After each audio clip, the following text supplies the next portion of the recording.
اگر فلسطینی بچوں کے ٹکڑے ہوتے ہوئے ان کے درد کی بات کرنا اگر دہشت گردی ہے تو میں سب سے بڑا دہشت گرد ہوں.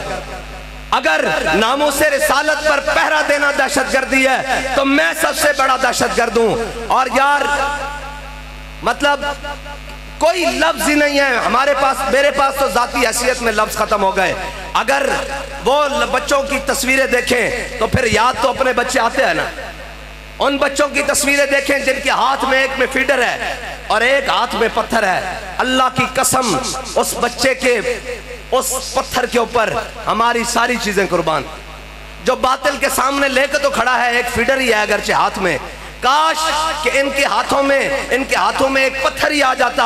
یہ آتا یہ کھڑے ہو کر کہتے ہیں کہ ہم فلسطین کے وارث ہیں، ہم اور کشمیر بھی تم نے دے دیا، تم افغانستان کی باری میں بھی نہیں بولے، تم عراق کی باری بھی نہیں بولے، بنگلہ ملک کے 2 ٹکڑے کرا کر تم نے بنگلہ دیش بھی دے دیا.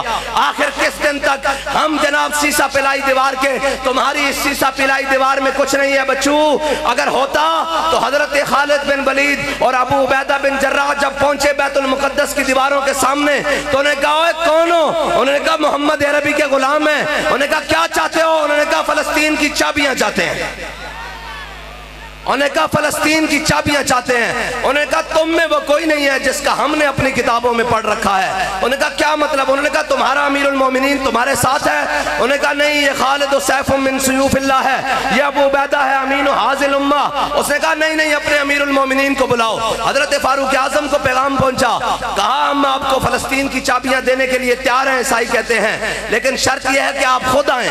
تو حضرت فاروق اعظم بیت المال میں سے ایک اونٹ لیا اور ایک اپنا ساتھ میں غلام لیا، زادے راہ باندھا، کھجورے باندھی، پنیر باندھا اور چل پڑے بیت المقدس کی جانب. اور طے کیا؟ فرمایا بیت المال پر اتنا وزن نہیں بڑھانا. آج ان کے پروٹوکول ہی ختم نہیں ہوتے، آج ان کے جناب ہٹو بچوں ہی ختم نہیں ہوتی. اور دیکھیے امت کا امام آ رہا ہے. حضرت فاروق اعظم نے ایک اونٹ لیا اور غلام سے طے کیا کہ اتنے میل تم سوار ہوگے، اتنے منزلیں میں سوار ہوں گا، اتنے جناب مسافت تم طے کرو گے، اتنی منزل پر میں بیٹھوں گا. اور جب طے کرتے کرتے بیت المقدس کے دروازے کے سامنے آئے تو منزل طے ہو چکی تھی. حضرت فاروق اعظم کا نیچے اترنے کا وقت آیا اور غلام کے اوپر سوار ہونے کا وقت آیا.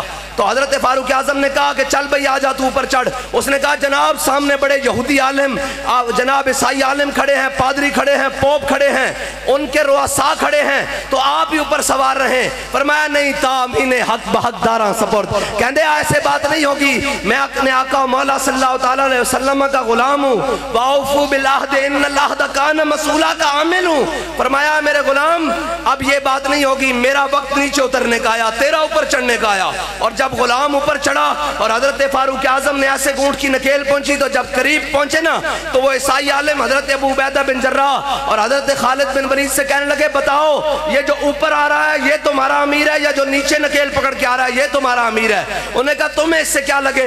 انہوں نے کہا ہم نے اپنی کتابیں کھولی ہوئی ہیں، ان کے اندر لکھا ہوا ہے نبی آخر الزمان حضرت محمد مصطفیٰ امام الانبیاء کا ایک غلام آئے گا، وہ اس شان سے بیت المقدس کی چابیاں لینے کے لیے آئے گا کہ دیکھیے کس شان سے امت کا امام آتا ہے، خود پیدل ہے، سواری پہ غلام آتا ہے. یا رسول اللہ لبیک لبیک